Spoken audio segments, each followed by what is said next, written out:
bit about the Early College Center. You may or may not have heard of this. It is a unique program that we have in District 214. It actually was something that was started by 214 in conjunction with Arizona State University. So when you get a chance throughout the session here this evening, if you could put in the chat what grade level your student is, or if you have multiple students, we're just kind of getting an idea of those who joined us here tonight, what year in high school your students are. So that would be great. This is kind of a little bit of a challenging, engaging, and different than high school experience for our students. These are for the high school students, their senior year. We only allow senior year, but we welcome you to get to know about the program prior to that. So if you see here a bunch of different students, this is a couple years ago. They are all sitting on their laptops, they're sitting at tables, they're kind of in a unique looking classroom. And I'll show more pictures as well. You can see there's couches and chairs and high tops and some class cubicles. Our room has changed a little bit, but for the most part, this is what it looks like. We are in a partnered program with Arizona State University, and it's called the Early College Center. The high school seniors that apply for our program will apply their junior year, and upon acceptance, they will spend their entire senior year with us, and I'll explain more about how that works. They will receive advanced placement credit towards graduation, meaning on their high school 214 transcript, the classes will be weighted as AP weight, but they also will have the option to transcript for college credit. And when I say that, it's similar to what many are familiar with dual credit, but has a little bit of a twist. Students in that 1 year, their senior year, can gain up to 16 Gen Ed college credits towards a college of their choice. So they will receive a transcript, a college transcript from Arizona State University listing the courses that they have taken. All of those courses will also be represented on their District 214 high school transcript upon the end of their senior year. Okay, so how it works. The students will travel from their home school. When we say home school, that would be our Buffalo Grove, Hersey, Elk Grove, Rolling Meadows, Wheeling, or Prospect, or even some of the students that are in the specialized school. They travel from that school to the Early College Center, which is what we call this classroom at Forest View, which is on Gobert in Arlington Heights. And the students, along with their counselors, can choose whether they're going to come to the classroom either the morning or afternoon session.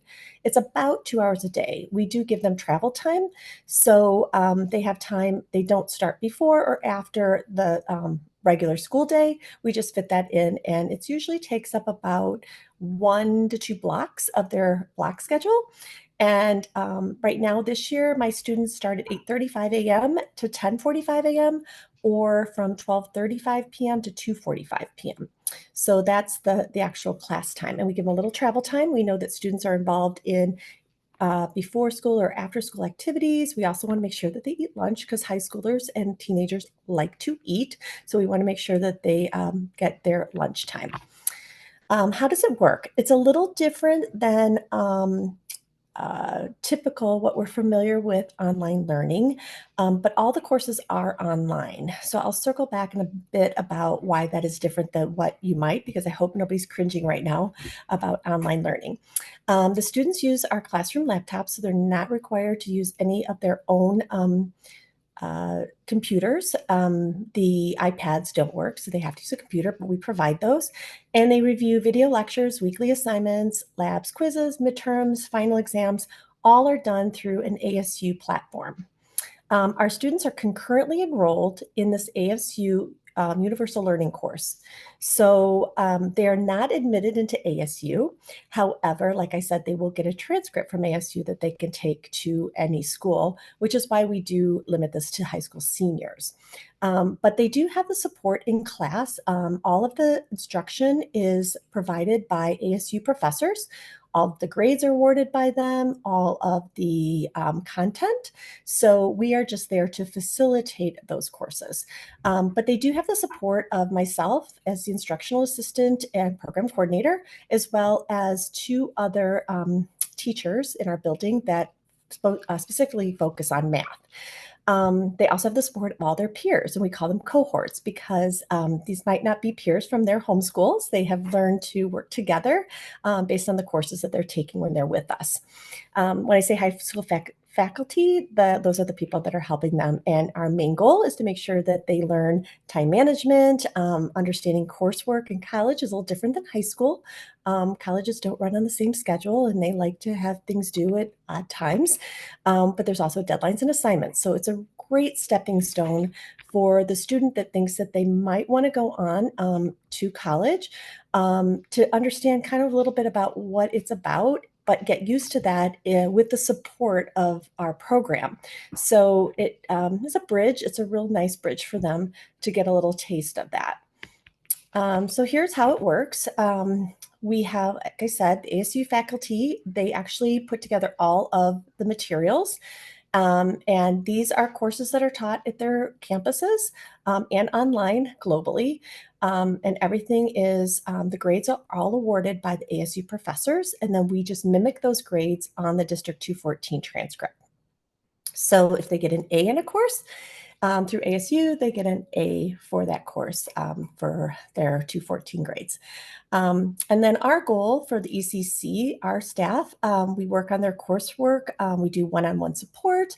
And then we also have guidance for them for the math and science courses that we offer. So this is kind of an example of a course sequence. Sometimes this changes a little bit out of order, but most of our seniors need a full year of English for graduation. So we offer both an English 101 and an English 102. Those are both composition courses.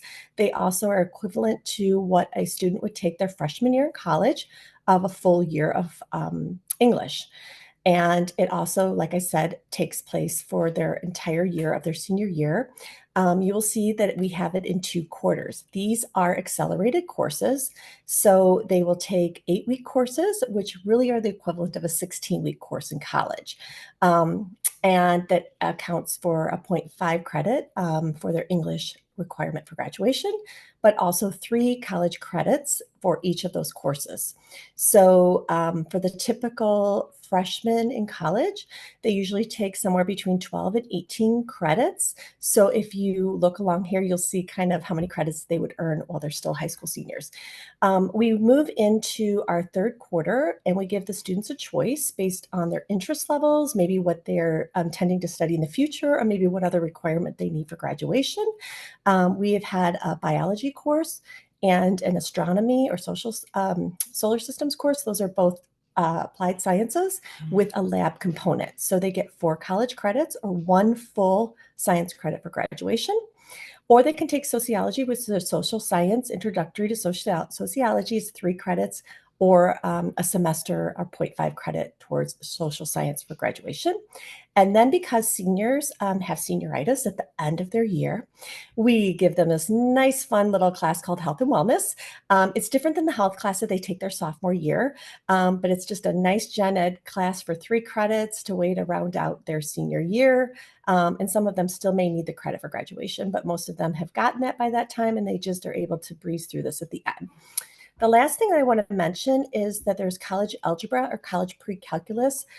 These are self-paced courses, but we offer it over 3 quarters. It's 3 credits, college credits, but it gives them 1 full credit of math for their high school transcript. How that works is that they enroll in August, and then we usually take the final exam somewhere after around spring break or early April, and then they are able to complete that course as well. And that is oftentimes a nice prerequisite for some other math classes in college. We have students that have gone to many different colleges, and a lot of times I will reach out to those colleges just to see if these courses are accepted. The English classes are very genuinely accepted, and the health and wellness is kind of a gen ed. And then the sociology, biology, astronomy just depends on the school and if they look at it as more of a gen ed or if they look at it for a track specific course. We track all of their progress. We record all their grades, mimicking again what ASU, you as a parent or student would be able to see your grades in Infinite Campus. The students can all see their grades real time in ASU and their online platform. We encourage all students that get an A or B to transcript through ASU for college credit, but you have to get at least a C to be able to transcript and get the credits. So if you get a D or an F, unfortunately, you're not allowed to get the college credit. That's an ASU rule, not my rule, but you would still be able to get credit for high school graduation. Um, I want to talk a little bit about how that transcript works and why it's a little different with a concurrent enrollment versus a dual credit. So most dual credits are taught by District 214 staff, and they're in conjunction with another college, like at Eastern Illinois or Harper or National Louis. And they award the grades based on the curriculums and those sort of things, and then they get a transcript. The difference with ours is that we decide after you take the class, do you want the college transcript or do you want the college credit? So some students just want to take these courses for the experience. They just want to take it for the AP side of this. Maybe they haven't been able to take a lot of AP classes, so they want to do that. They are AP weighted, which means they give them a grade boost, one for their weighted GPA. The difference is there's no AP exam. So most AP classes, you take the class all year, then you sit for an AP exam, you get a number score, like a 1, 2, 3, 4, 5, and then based on that score, you would submit that to a college and they would determine whether they would give you credit for that. And with the dual credit, you would get the credit from whatever university you're going to, but then the college would determine what that would be a equivalent course to. However, with ASU, with this concurrent enrollment, after you take, for example, English 101 first quarter, and your student or you get an A or a B, and you determine, oh, that's great. I want to go ahead and get those 3 college credits for English. And then at that time is when you pay for it. So when you're enrolling in dual credit or AP, a lot of times you're asked to early on in the year pay for that AP exam or pay for that dual credit class, and then you take it. With us, you do not do that until you decide if you actually want that credit. And you have a whole year after you take the course to determine if you want to take that credit or if you want to pay for that. So it doesn't end with your stint here at District 214. So how much does it cost? It's a little more than maybe your experience with AP or with dual credit, but there is some benefits to that. So when our students take and sign up for a course, any course with us, it's a $25 registration. That's whether they actually take the credit or not. It's just to be able to take the class. And then at the end of the course, they are decided to transcript it, then they would be paying $300. If you were to take these classes through ASU directly without doing it through District 214, they're $400. So there's a $100 scholarship given to all of our students per class. So it's not per credit, it's per class. So if you were to add that up, if they take 5 classes with us, it's $1,500. But if you were to do the math, $1,500 for 15 or 16 credits of tuition is actually a really good deal. As a parent of 2 kids in college, I can attest to that. Just wanted to show you a little bit of some program successes. My last year ECC graduates are now attending all of these schools plus more. I didn't get them all on here, but you can see they go everywhere, and they take those credits with them. We have a really good relationship with Harper. A lot of our classes are stepping stones to some of their prerequisites for some of the courses. Obviously, I have some students that went to ASU. It's not, like I said, an automatic admission, but it is very helpful. But we have students that have gone all over and found this a very good success. We've had students earning great scholarships. We've had over $3 million in college scholarships that students have earned based on their successes with classes at 214 and their overall student successes. Again, I do work with them and look at some of the schools they're going to make sure that they're taking the right course and that it does help them based on what they want to study. Okay, so what sets us apart? What are we different? The ASU professors facilitate the courses. We have a college-like learning environment. I'll go back to that screen where they sit wherever they want. They do put their feet up, yes. There's chairs and couches and some glass cubicles for a little privacy. It's almost like a college lounge. So I tell my students day one, you are a high school student, and day two, you are a college student, and I treat them that way. They have independent learning with our support. We do have some little group sessions and lectures. I help them understand the coursework. But for the most part, I let them work very independently and reach out when they need help so that they can get used to how that is to do that on their own. It covers most of their first semester college general education classes. And if you look at it, it's very affordable compared to university tuition. Um, Here's my contact information, my email, and my phone number. If you will probably have that available too. And I also wanted to show you that the students, I'll kind of come back here. I'll go all the way back up to the top and then we'll ask some questions. I wanted to show this picture again. So, like I said, our setup is a little bit different, but you can see students mainly work on computers, but it's not similar to it's not a Zoom. They can do it independently. They can do it in class or from home. They don't have to be in class to be able to log in and do some of the extra work that they need to do. But it's encouraged that they, stay on pace with all of those courses.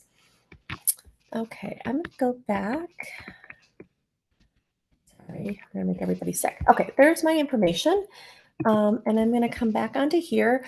One of the things that I didn't talk about is how do they get in the program. So starting October 24th, we are going to open the registration. So if you have a current junior or you are a current junior, you are able to talk to your counselor. We usually like to work with the high school counselors as a recommendation to join the program. And then there is an online application. It's just very general information and a little essay, tiny essay of why you would like to be in the early college center, like you're going to college or you want to save some money. It doesn't have to be super fancy. I just want to know a little bit more about you or your student. And then we go through that process. Usually around January, we start getting back to everybody so that they can plan all the other classes that they're taking. The counselors would then give them a block schedule so that they would determine morning or afternoon, which way they will come to the early college center, and then the other courses that they need would be taken back at their home school. Um, and we have a little bit of flexibility on that, but for the most part, everybody stays in the same timeline, whether they want to do mornings or afternoons. Um, I think that's about it. If you Google D214 ECC, is more information about what I just spoke about today about the program. And it also has the application. It'll have my contact information. It'll also have Janice Aponte, who is the associate principal for the program at the Forest View Education Center in the specialized schools. So if you're welcome to reach out to us and ask any questions that you have.